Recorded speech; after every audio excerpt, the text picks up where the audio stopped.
President Trump threatens even more tariffs, including 35% on Canada, which is America's number 2 trading partner, as well as 50% on Brazil. Plus, after the Supreme Court dissolves a judicial order blocking federal layoffs, the State Department moves to let go about 1,300 employees in the United States. From the opinion pages of the Wall Street Journal, this is Potomac Watch. Welcome, I'm Kyle Peterson with the Wall Street Journal. We are joined today by my colleagues, columnists Alicia Finley and Mary Anastasia O'Grady. The tariff letters from President Trump to foreign leaders keep on coming, including one Thursday to Canadian Prime Minister Mark Carney, raising tariffs on imports from Canada from the current 25% to 35%, effective August 1st. For the record, Canada is America's second largest trading partner, accounting for about 12.5% of two-way trade in goods last month, according to figures from the Census Bureau. That's somewhat below Mexico with about 16%, but far above China with about 5.9%. Alicia, what do you make of this latest tariff threat on America's friendly northern neighbor, and what is it that President Trump seems to want?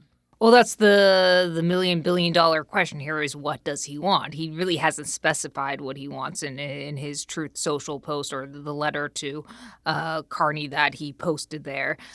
He suggested something on fentanyl that they need to do more. It's not exactly clear what more, and there really isn't a fentanyl problem at the northern border anyways.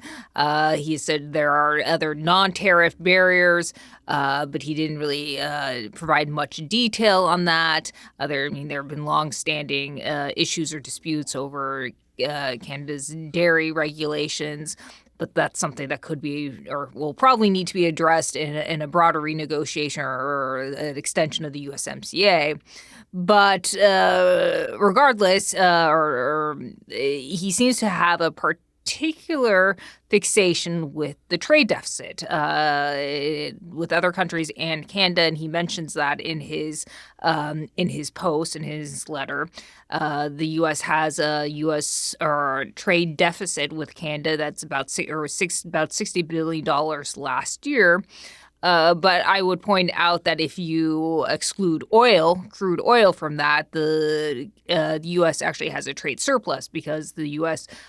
Imports about $140 billion of crude, while exported $14 billion back to Canada. But that's mainly because Midwest refineries and some on the Gulf Coast have supplanted OPEC production over the last 2 years with Canadian crude, which benefits, by the way, both Canada and U.S. It's cheaper. You don't have to ship crude across the ocean, so it lowers the cost. But again, it's not clear what Donald Trump wants. Is he just trying to bully Canada? See maybe that they come up with something, and he didn't levy the same threat against Mexico, which was interesting because when he initially imposed his 25% tariffs under, I'd say, phony pretext back in February, claiming that fentanyl was a national emergency, he applied it to both Canada and Mexico. So it's a little interesting that he's not doing the same thing this time. This is a piece of the letter from Trump to Mark Carney. It says, if Canada works with me to stop the flow of fentanyl, we will perhaps consider an adjustment to this letter. Hard for me to figure out what Canada is exactly supposed to do based on that. Mark Carney's predecessor appointed a fentanyl czar. Maybe Mark Carney needs to appoint a couple more fentanyl czars. It's not clear if that would do the trick. But Alicia, another thing that is interesting about this is, my understanding is that Mark Carney has recently walked back in response to some threats by Trump, a digital services tax that was impending and would hit U.S. companies. And so part of what is strange about this is one lesson leaders watching Trump go after Canada again might take away from this is that making concessions like that to Trump aren't really going to do them any good. I think that's exactly right.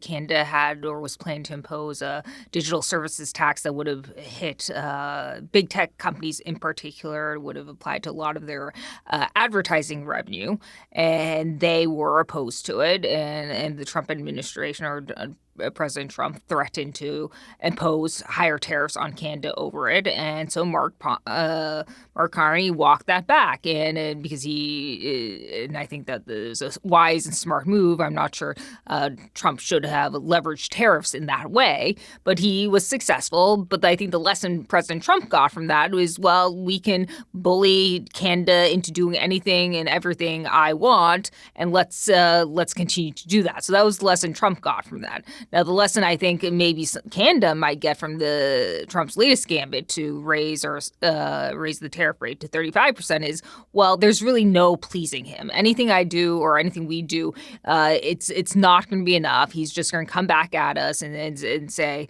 and demand something else, unspecified other things, unless we do something, and who knows what we need to do.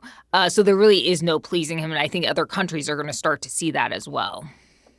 Many of the letters that Trump is putting out to these foreign leaders have a form-like quality to them. But one that is different is the letter, Mary, that he sent to Brazil, specifically referencing the prosecution of Brazil's former president, Jair Bolsonaro.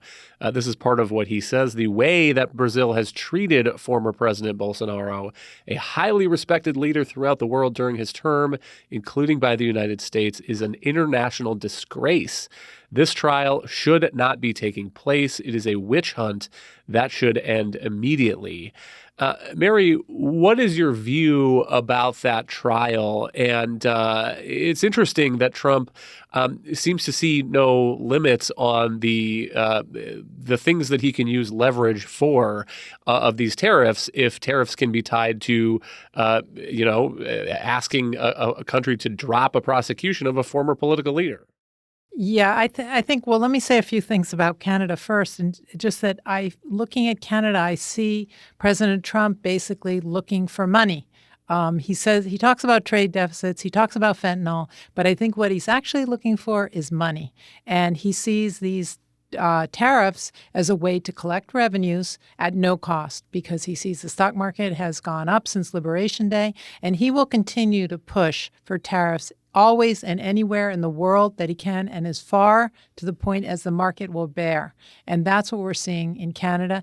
And I think we're seeing that a little bit in Brazil. But as you point out, Brazil is very different from what we've seen in a lot of the rest of the world, because the letter focuses particularly on former President Bolsonaro. And you read that letter and you read the president's complaints, and you see the mirror image of what happened to Donald Trump at the 2020 election, when he said that it wasn't fair. He went down to the Capitol with a mob of people and gave a speech, and then they went on their own, not, question about whether he led them, but he didn't physically lead them there. And there was damage to the Capitol building. So he sees the mirror image in this, what he calls a witch hunt, a trial against Bolsonaro. And he's trying to stick up for him because it's part of the grudge he's carrying about 2020. So also included in that letter, though, is a complaint. Alicia mentioned the digital services tax.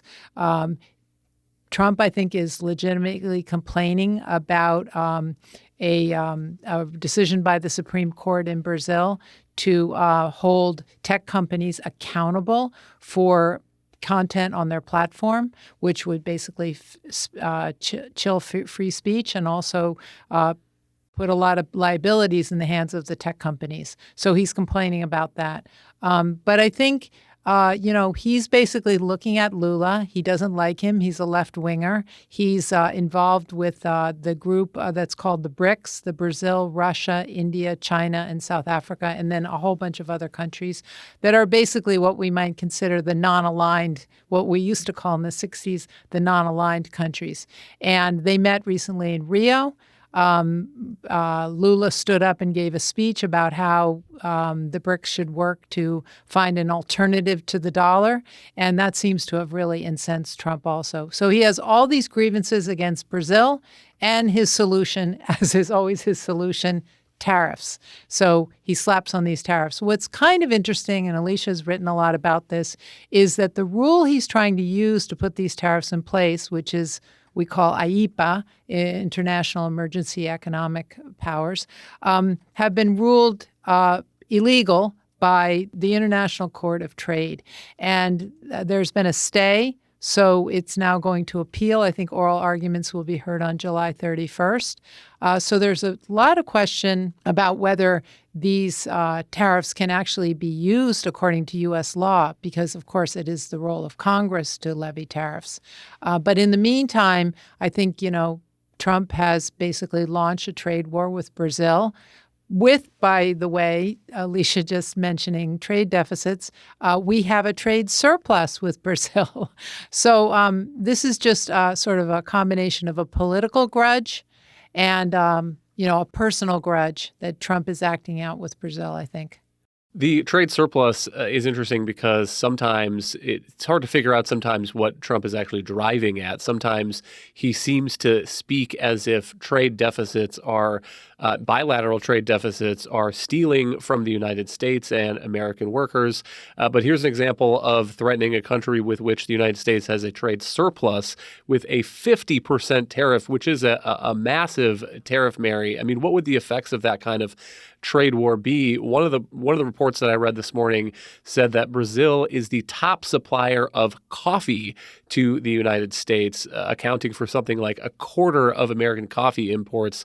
And that sent a tired shudder down my spine as a consumer of at least one carafe a day. Well, you're not expecting coffee manufacturing in the U.S.? The idea of trade deficits, of course, is preposterous. I mean, it's not important, and we should throw out the numbers. But if Trump wants to insist on trade deficits, of course, he can't use that argument with Brazil, even though, by the way, it's included in the letter. He talks about trade deficits in the letter. I don't know if he didn't clear it with his Commerce Secretary or if they don't know. The other thing is that Brazilian agriculture is incredibly efficient. It's very mechanized, and American consumers benefit from imports from Brazil, and also because they're in the other side of the hemisphere, so we get things from them in the wintertime that we can't even produce here agriculturally. So the whole thing is pretty insane, and I think that it will cause a fair amount of pain to American importers who rely on those agricultural products and to American exporters, because Lula says he will retaliate. And we send a lot of industrialized components to Brazil. And so if he retaliates, that's going to be bad for American manufacturing as well. So I think, we will get to the point where there's a negotiation, as Trump likes to say, and it'll be all patched up. But in the meantime, I think we'll have a lot of nationalist sort of rhetoric going back and forth, and harm to both economies. What about that legal authority, Alicia, that Trump is citing? Again, it's the International Economic Emergency Powers Act, or IEPA. And when we discussed tariffs a few days ago on the podcast, listener John wrote in, said he was surprised that we did not mention that pending case at the U.S. Court of Appeals for the Federal Circuit. And he says this: my thinking is that IEPA confers no powers to the president to unilaterally set tariff rates, and that the stay was a sop to the administration to keep them calm until the entire Court of Appeals agrees. He adds that the president will no doubt be furious with the impending decision, but will be left with no choice but to go to Congress to seek negotiating authority, unquote. And Alicia, I grant that the IEPA decision would be a big ruling and a big brushback for what President Trump is trying to do, but I worry that Congress has passed all sorts of other laws delegating trade authority to the President of the United States, Section 232, 301, 338. And so I'm wondering if Trump loses this ruling, if he's just going to start going to those other laws. And maybe there are some restrictions on how he has to exercise that authority. Maybe he has to write a report or do an investigation. But I'm thinking we're going to start seeing letters, and instead of citing IEPA, they're going to be citing some other sort of provision. I think you're already seeing that with his copper tariffs earlier this week. This is presumably going to be under the Section 232 law that allows the president to impose tariffs for national security reasons. He ordered an investigation in February into copper imports. He's also started numerous other 232 investigations for imports, including for pharmaceutical products, and he teased those tariffs he said, well, we're giving them a year and a half to move all their production back to the U.S., which will never happen. And then we'll start imposing tariffs on medicines. So he does have a lot of different tools in his toolbox. I think they are generally much narrower authority. There are some limits, procedural, as you point out, that they have to do some reports. There's a Section 201, which does allow him to impose tariffs in the name of reducing balance of payments, basically trade deficits. But that only allows him to impose tariffs up to 15%, and then Congress can overrule him after 6 months. The 338 authority that you cited is very broad, but it provides a maximum, I believe, of 50% tariff rate. So he can't go above that. Now, he's not trying to, except with regards to China. But then there's the other issue is it doesn't seem like he's even citing any legal authority to threaten some of the, like Brazil. There's no, he's not claiming some national emergency with regards to Brazil. Maybe to do so, he seems to just be threatening it. Maybe he'll somehow find maybe this is an unfair practice or Brazil is committing some kind of unfair trade practice or discriminating against America. I look forward to seeing what he comes up with. But I think the Supreme Court will want to nonetheless, when the IEEPA case reaches it, and I presume it will want to try to specify some limits on the president's authority to impose tariffs. And major questions doctrine is what I think they'll probably go to, and that requires Congress to give express authorization for an executive action that has an economic or politically significant effect. But I think at some point, the Supreme Court's also justices are going to have to start looking to the non-delegation doctrine, which some conservative justices have been raring to use, but some others have been a little reluctant to do, and that means that under the non-delegation doctrine that Congress can't or needs to provide some kind of intelligible limits and can't provide broad sweeping authority to the executive branch for essentially what it should be doing, which is tariffs or trade policy. Mary, the other unknowable question on these trade questions is whether Trump means it this time. There's been a lot of talk about the taco trade, investors not really believing that Trump is going to pull the trigger on these. Alicia expressed a view a few days ago that this was another feint. And again, the X date on these letters that he's sending out to foreign leaders is August 1st. And so what's your view of this, if these are really going to go through this time, or August 1st is a Friday, but is it maybe instead going to be Taco Tuesday again? I feel like you haven't read The Art of the Deal.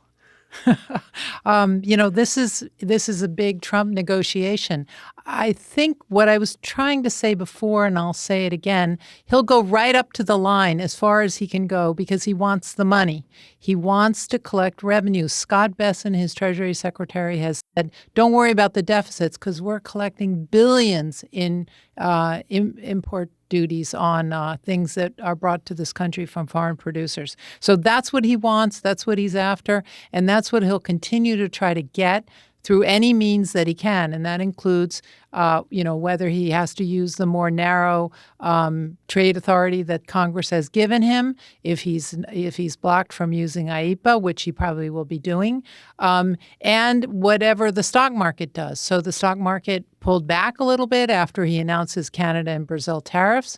And if we see more of that, then he's going to back off. If he thinks he can get away with it, he's going to keep going. It's all about the money.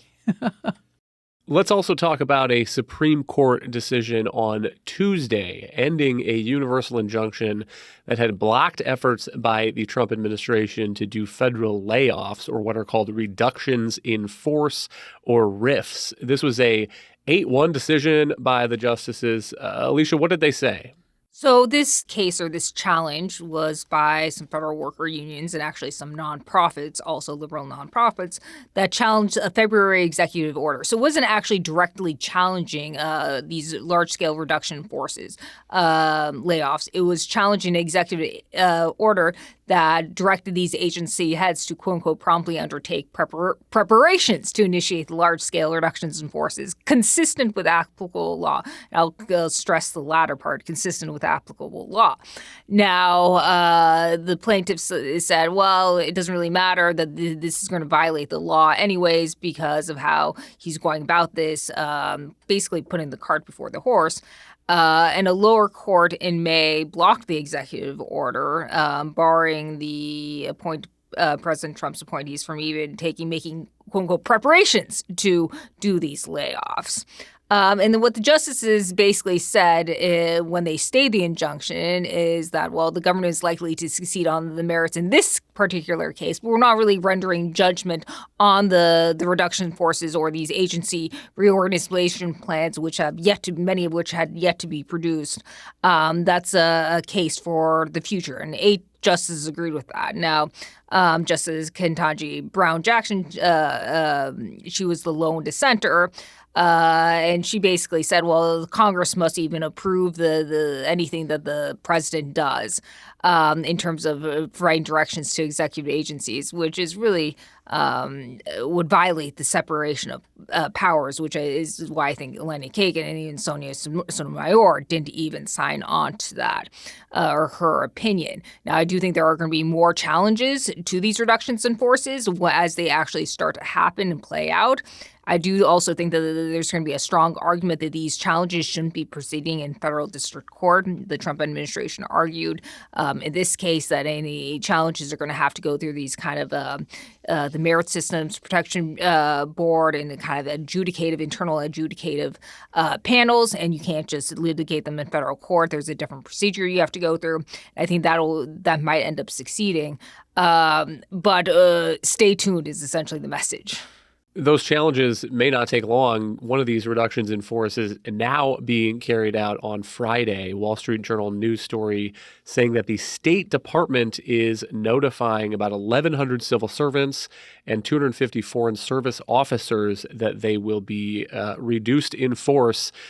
This is a part of a reorganization. Secretary of State Marco Rubio says that the State Department intends to cut about 15% of its domestic workforce. Here is Rubio explaining his plan on a trip to Malaysia on Thursday. We've already notified that to Congress. Understand our reduction in force was done, I'm very proud to say, I would argue probably in the most deliberate way of anyone that's done one. We went very specifically through and reorganized the State Department. And when you reorganize the State Department, there were certain bureaus we wanted to empower the regional bureaus, and there were certain bureaus, these functional bureaus, that were closed. And so it made sense so that's been notified to Congress and to the workforce for some period of time. And so we've been ready to implement it, pending a court decision, which now has been reached. There's some timing associated with how you do that, how you actually implement it. But our intent is to move forward with the plans that we've notified Congress of weeks ago and that we took months to design. Mary, I don't know enough about the internal organization of the State Department to have a strong policy view on this reorganization, but it does seem to me that we have an elected president. The elected president has appointed a Secretary of State, and part of their job is to do the day-to-day management of the cabinet agencies that they are in charge of, which may include reorganizations and eliminating some departments that they don't think are working well, combining them. That's 101 of management and being the head of an executive agency, it seems to me. Yeah, I think that's completely right. And, the president was elected partly on a platform to reorganize and to reduce the size of the federal government, and this would be part of that. Also, I think it's very normal that the Democrats are crying the blues over a shrinking of the bureaucracy, because most of the bureaucracy tends to be in favor of the Democratic Party and the way they run things. And finally, I would say that, any organization the size of the State Department needs kind of to refresh and review what it's doing and how it's doing it and whether it's doing it in an efficient and effective way. And, there's been so much change in the way the private sector operates with respect to, electronic communications and the State Department really hasn't changed. It's sort of like an institution from the mid-20th century. So I think that if Marco Rubio sees an opportunity, he's laying off, like, as you said, 1,300 people on Friday. They've already done buyouts with around 1,600 people who I guess took early retirement. And they're saying they would reduce their workforce by 15%. They haven't reduced any of their overseas staff yet. Of course, your diplomatic corps is very important to holding up U.S. values and representing the United States around the country. But I think that it's long overdue, some kind of a review of the size and scope, not the scope, but the size and the way in which they carry out their function. And so I applaud Marco Rubio. I think if he's wrong, if he does it wrong, if he really hollows out important jobs, I mean, that will show up and he'll have to answer for it. But I think he deserves the opportunity to give it a try. Thank you, Mary and Alicia. Thank you all for listening. You can email us at pwpodcast@wsj.com. If you like the show, please hit that subscribe button. And we'll be back next week with another edition of Potomac Watch.